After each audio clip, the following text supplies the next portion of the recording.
Le bar des supporters sur Maritima, bonsoir à toutes et à tous, très heureux de vous retrouver, c'est le jour J dans quelques heures.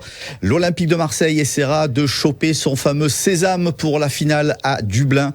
Atalanta, Olympique de Marseille, demi-finale retour de Ligue Europa depuis l'Italie où nos deux envoyés spéciaux Maritima nous attendent. Bonsoir Karim Attab. Salut Marc, salut tout le monde. Bonsoir Jacques Bail. Bonsoir Marc, bonsoir à tous. Est-ce que la journée s'est bien passée et quelle est l'ambiance quelques heures justement avant le coup d'envoi ? Oui, la journée se passe plutôt bien pour l'instant.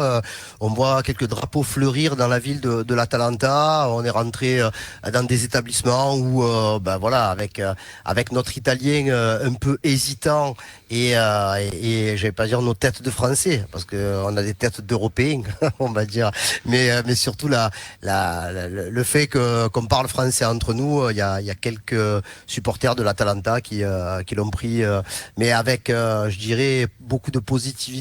Ensuite, on a croisé les supporters de l'Olympique de Marseille qui étaient parqués dans une place du centre-ville sans qu'il ne se passe rien, avec tous les camions de police qui avaient aussi. Il pouvait pas se passer grand-chose et je vous rappelle qu'il n'y a pas non plus des milliers de supporters puisqu'on annonce 700 à 750 supporters marseillais dans le mini parcage. Après, voilà, il y a juste le niveau du climat qui nous dérange un petit peu parce qu'avec Jaco, on a eu une belle journée et malheureusement maintenant, ça vire au vinaigre, mon Jaco. Oui, mais le vinaigre balsamique même, c'est vrai que les nuages sont noirs de chez noir et on a l'impression que ça dure une heure, on se croirait à Dinard en Bretagne, donc il y a une heure de soleil et après c'est vrai qu'il y a beaucoup de montagnes, Marc, pour rien te cacher, et les nuages viennent se coller aux montagnes, donc c'est vrai qu'on risque d'avoir encore une fois un orage. Alors on l'a dit pour le match aller, avec le résultat du match aller, chacun peut raisonnablement penser qu'il a de bonnes chances à passer le tour côté italien, mais aussi surtout côté marseillais. Oui, bien sûr, parce que rien n'est fait, tout reste à faire, tout est possible, comme tout le monde le dit, de part et d'autre. Après, comme l'a dit Jean-Louis Gasset hier, c'est vrai que si on va parler mathématiques et statistiques, l'équipe qui a fait match nul à l'extérieur, puisqu'elle aura l'appui de son public pour le match retour, elle a toujours un petit peu plus de chances de se qualifier. Aux Marseillais d'inverser la tendance et de montrer qu'avec le regain de forme, qu'avec la fatigue évacuée, puisqu'il y a eu beaucoup de repos et de préparation cette semaine, le fait de récupérer également un effectif qui est quasiment au complet, toutes ces raisons peuvent nous laisser espérer un scénario positif. Après, il faut respecter le jeu, il faut respecter l'adversaire et se dire que tout est possible, mais il va falloir aller la chercher, cette qualification. Jaco, Karim nous disait hier que cette équipe de Bergame, elle jouait toujours à peu près de la même manière. Est-ce que ça veut dire qu'elle sera facile à anticiper, facile à défier ce soir ? Non, pas du tout. C'est pas parce que tu connais le système que tu connais la compétence des joueurs. Tu as des joueurs qui peuvent être changés et à partir du moment où quelques joueurs sont changés, ça peut changer du tout au tout. Donc il y a des zones sur le terrain de football et il va falloir être maître de sa zone tout simplement. Mais cette équipe, on sait comment elle joue, mais il va falloir que nous on fasse un véritable match de Coupe d'Europe, Marco. On a réussi à le faire au match aller. Donc voilà, c'est pour ça qu'on insiste régulièrement sur le fait que c'est un match de 180 minutes. Il y a le premier match, on a relevé des défis, on a fait un match de Coupe d'Europe, eux aussi, bien entendu, mais on a eu des occasions un peu plus que eux. On est capable de les contrer. On a vu que tactiquement, ils avaient une façon de jouer assez spéciale, mais il y a aussi la possibilité, avec des relances rapides, de pouvoir les prendre en compte. C'est une possibilité. Alors un groupe quasi au complet, on l'a dit, ce soir, c'est pas la garantie absolue pour autant de s'imposer dans cette demi-finale retour. Par contre, Karim, c'est la garantie absolue d'avoir un choix multiple pour Jean-Louis Gasset et son staff, chose qui n'était pas arrivée depuis plusieurs semaines. Oui, bien sûr.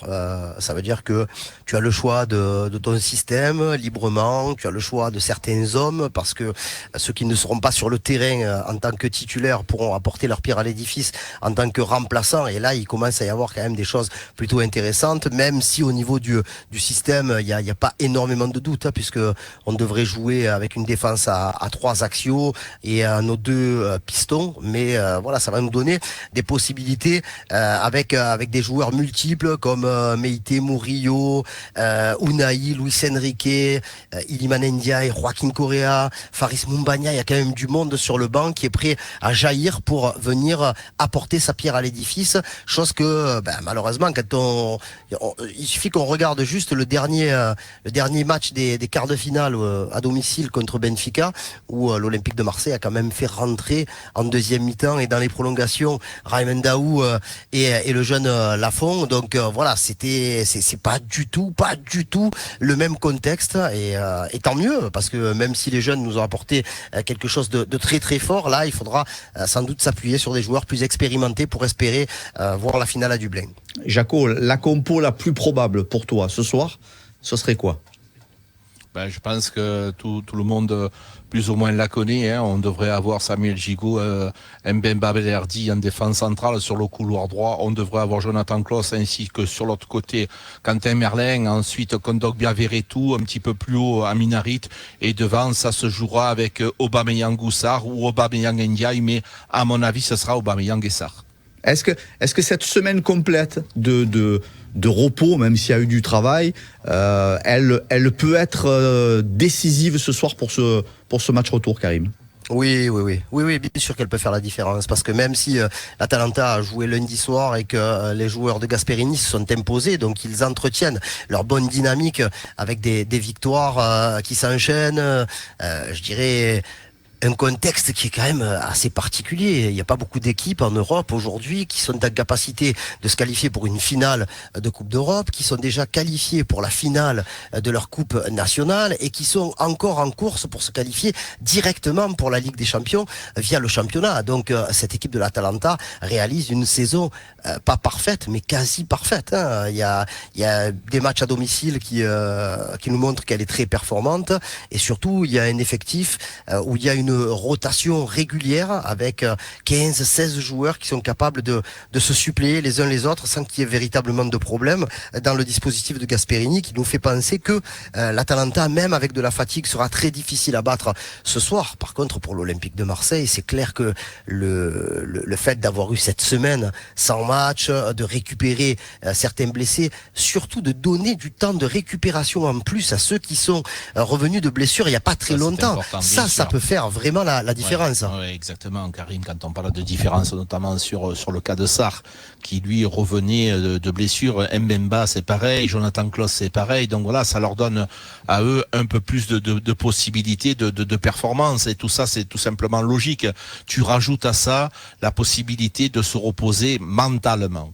Quand tu as ce genre de compétition, à un moment donné, il faut aussi se reposer mentalement pour pouvoir l'aborder différemment.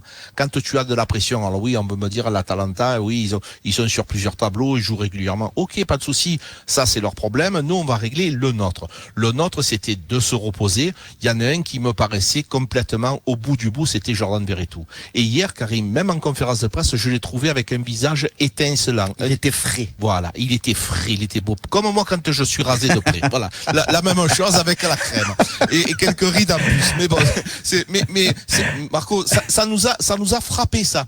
Cette fraîcheur physique qu'il a affichée, ça faisait longtemps, le fameux l'œil du tigre. Et là, Jordan Verretou, c'est quand même une pièce maîtresse au milieu du terrain. Donc le voir comme ça en forme, ça reste une possibilité et ça reste quelque chose de très très bien. Chez ces Italiens, Karim, quels sont les joueurs que vous redoutez le plus? On va bien sûr penser à Scamacca et peut-être au Nigérian Lookman.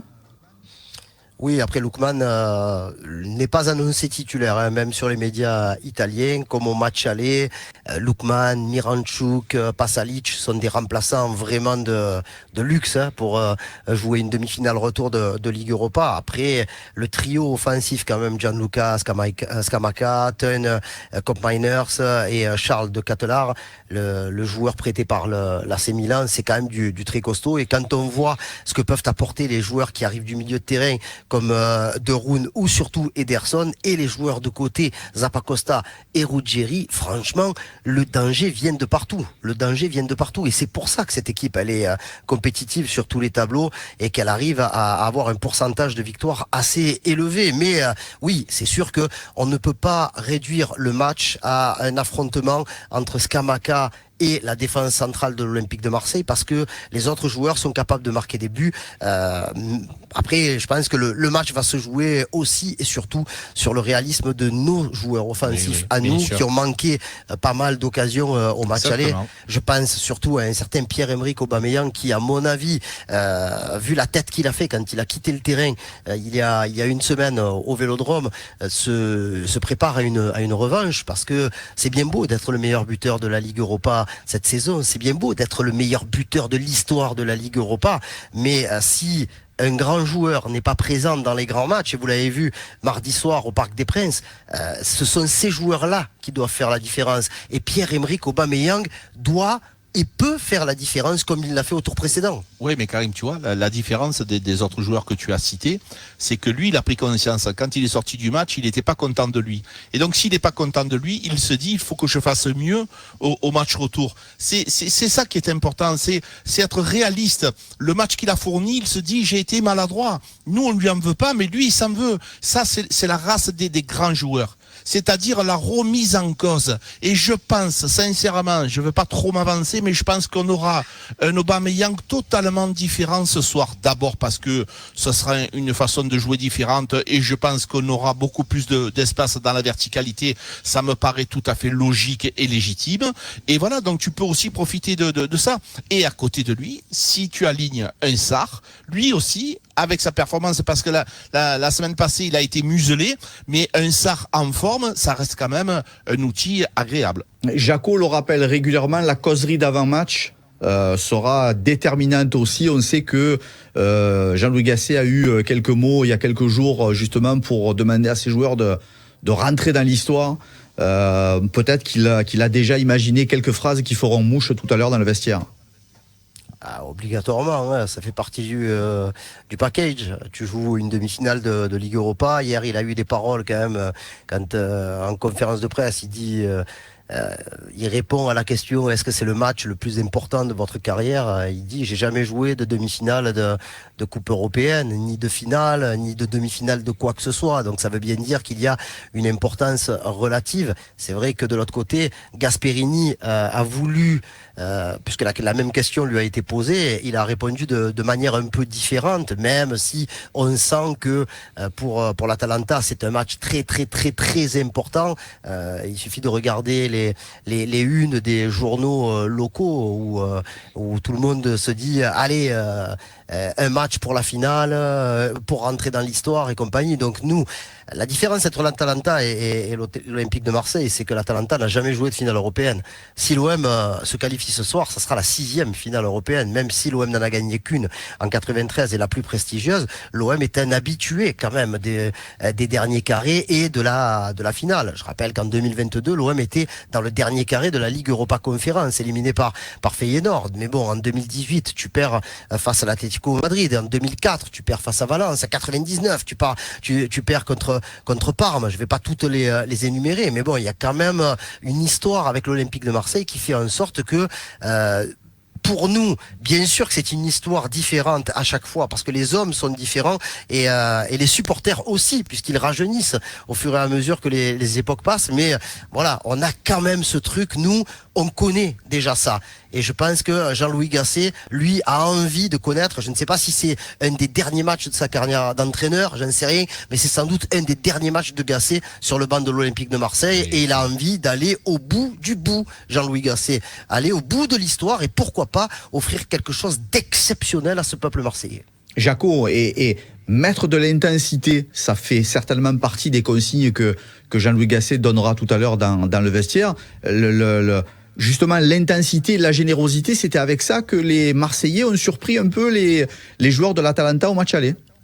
Oui, beaucoup d'intensité. C'est une équipe en face généreuse dans l'effort, on le sait, mais l'OM a répondu et de fort belle manière. Et c'est ce qui a plu à beaucoup de monde. Les gens qui étaient au stade étaient contents de voir les Olympiens aller au combat. Et on a joué ce match de Coupe d'Europe. Ces matchs-là, c'est des matchs spéciaux. Marco, ils sont différents des autres. À partir du moment où tu n'as pas compris ça, tu as rien compris. Tu nous parlais de la causerie, elle est indispensable. Elle doit être, c'est un moteur. Il doit mettre lui aussi de l'intensité. Jean-Louis Gasset doit nous donner les poils, pas à nous parce qu'on n'y sera pas malheureusement dans cette causerie, mais aux joueurs, leur donner cette envie, cette adrénaline. Alors il y en a d'autres, de certains joueurs qui doivent aussi maîtriser leur envie, leur passion, mais aussi leur donner cette passion. Pourquoi pas leur faire voir des images de la ville, parce que c'est une ville qui est en folie. On a vu hier soir chanter avec l'arrivée de la flamme aux armes. Ça reste un patrimoine de Marseille, l'Olympique de Marseille.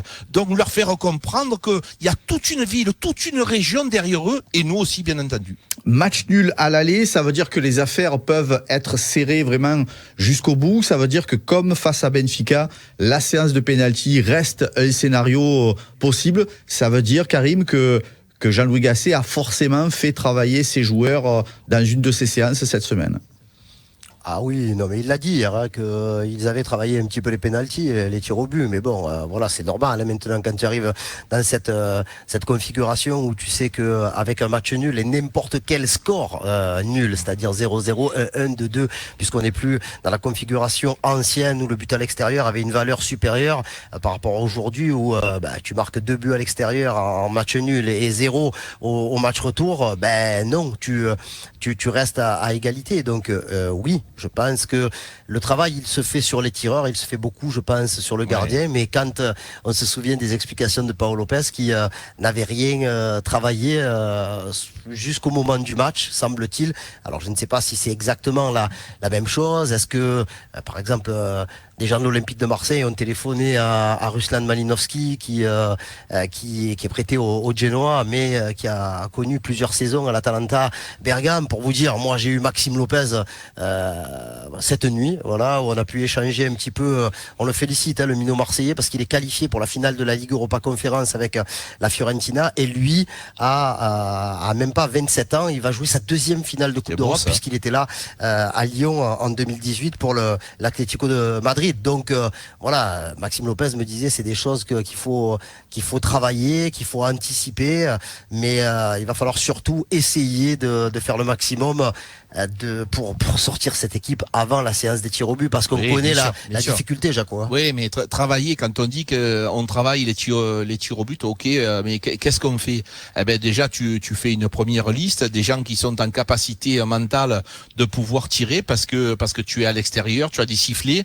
Là aussi, il faut savoir faire le vide. Il y a un joueur qui m'a fait énormément plaisir. Je sais pas si vous vous rappelez de ces fameuses images, et jamais j'aurais cru, c'est Luis Enrique qui tapait le ballon avec son épaule, qui est allé tranquillement tirer son penalty, et il a tiré de fort belle manière, alors que c'est un joueur que l'on a critiqué. Donc tu vois, il y a des joueurs qui sont pas forcément des leaders, mais il y a des joueurs qui sont capables d'aller marquer et qui ont une pression différente des autres. Donc voilà, quand on dit travailler, c'est déjà établir une première liste, de savoir qui est en capacité de tirer le premier, parce que le premier ou le dernier, c'est pas pareil. Le premier il commence, parce que oui, ça c'est la palisse, mais le dernier il est capable de te qualifier. Donc il y a des pressions supplémentaires là-dessus. Donc il y a plein de petites choses à travailler. Il y a aussi l'endroit où tu dois le tirer. Qu'est-ce qui est pour toi le mieux quand tu es droitier, de tirer à mi-hauteur? Celui-là, il est imparable. Donc on travaille de cette manière-là. Et puis l'enjeu de la soirée, bien évidemment, c'est de trouver le bon dosage entre excitation positive et nervosité négative, au contraire, pour pas sortir du match. Honnêtement, on les a trouvés assez relax hier, assez sereins, mais appliqués. Aujourd'hui, ils ont eu une petite marche dans la cité haute de Bergame aux alentours de midi et quart. Ça a duré entre 15 et 30 minutes. Tout ça pour essayer d'évacuer un petit peu dans la tête, en marchant, en pensant à tout et à rien, en discutant de choses et autres. Je pense bien entendu que l'arrivée de la flamme olympique à Marseille a dû être dans toutes les discussions. Aujourd'hui, Valentin Rongier, Didier Drogba, Jean-Pierre Papin, Éric Dimeco, Basile Boli, ils étaient tous sollicités pour le passage de la flamme olympique à Marseille. Donc voilà, c'est un événement qui arrive un tout petit peu, je trouve, à dédramatiser un peu ce qui se passe aujourd'hui à Bergame, même si les joueurs, les supporters, les journalistes, on est tous, nous, focalisés sur ce qui va se passer ce soir. Mais je pense que s'il n'y avait pas eu cet événement à Marseille mondial entre hier et aujourd'hui, on aurait beaucoup plus parlé de l'Olympique de Marseille, de son match face à l'Atalanta, pour la bonne et simple raison, mesdames, messieurs, que ce soir, c'est le dernier club français en Coupe d'Europe qui va jouer sa qualification en finale. Et donc ça compte parce que je sais que pas toute la France sera derrière l'Olympique de Marseille, mais une grande partie de la France sera derrière les Marseillais pour aller, pourquoi pas, chercher encore une finale le 22 mai à Dublin. Jaco, 750 supporters marseillais normalement dans les tribunes du Gewiss Stadium ce soir. Est-ce qu'on les entendra, nos supporters, au milieu des 15 000? Ne te fais pas du souci là-dessus. Là-dessus, j'ai aucun souci. C'est pas des supporters normaux, c'est des supporters Champions League. Nous avons un supporter, il en vaut 3 parce qu'ils mettent de la puissance. Ils sont venus du bout du monde. J'ai vu des images sur les réseaux sociaux. On the road, ils sont sur la route en car. Mais Marco, tu te rends compte que Jaco international ce soir. Mais j'ai fait 5 ans d'anglais, mais j'ai redoublé 5 fois la première année. Mais quand on voit le temps que l'on a mis pour venir, nous en voiture, avoir la possibilité de venir en car, mais c'est quand même des amoureux du football et ils viennent pas juste pour regarder, ils viennent surtout encourager. Et pour faire plaisir à ces 750 supporters et à tous les autres qui seront derrière leur radio et derrière leur télé, il faudra faire un grand match. On termine avec la séquence pronostic, les amis. On commence avec Karim Attab. Atalanta Bergame 1, Olympique de Marseille 2. Jaco Bail. Eh ben, je crois qu'il m'a piqué mon pronostic. C'est exactement ce que je voyais. Et je pense que on peut arriver à marquer dans les 15-20 dernières minutes parce que 1-1, ils vont essayer de pousser. Les Bergamotes, comme il dit Karim, et on peut arriver avec un contre Bergamote, comme tu dis. Les Bergamotes. Voilà. Tu manque de le respect est mort. Le respect est mort. Tu peux pas être serein. Voilà. Toi, tu es tranquille. Tu regardes s'il n'y a pas des informations en ce moment. Il y a Mercotte et Bergamote. Voilà. C'est les gâteaux. Les Bergamasques. C'est trop compliqué. C'est pas nous on dit les Marseillais et Bergamasques. Non, mais alors moi je dis 2-1 pour nous. Allez, qualification en tout cas des Marseillais ce soir pour l'équipe du BDS. C'est terminé pour ce soir les amis. Chauffez-vous bien avant le match pour pas risquer une blessure au coup d'envoi. Atalanta, Bergame, Olympique de Marseille, tout à l'heure à partir de 21h, prise antenne 20h30. Enzo Buonalana sera bien évidemment là pour le débrief à la fin de la soirée. C'est une très belle soirée football qu'on va vous proposer ce soir. Une autre belle soirée football, c'est celle que vous allez suivre demain pour peut-être le match de la montée du FCM. En tout cas, on se le souhaite du côté de Dijon. Merci les amis. Merci Marco, merci à tous. Et à tout à l'heure, 20h30 pour le démarrage de la grande soirée football sur Maritime.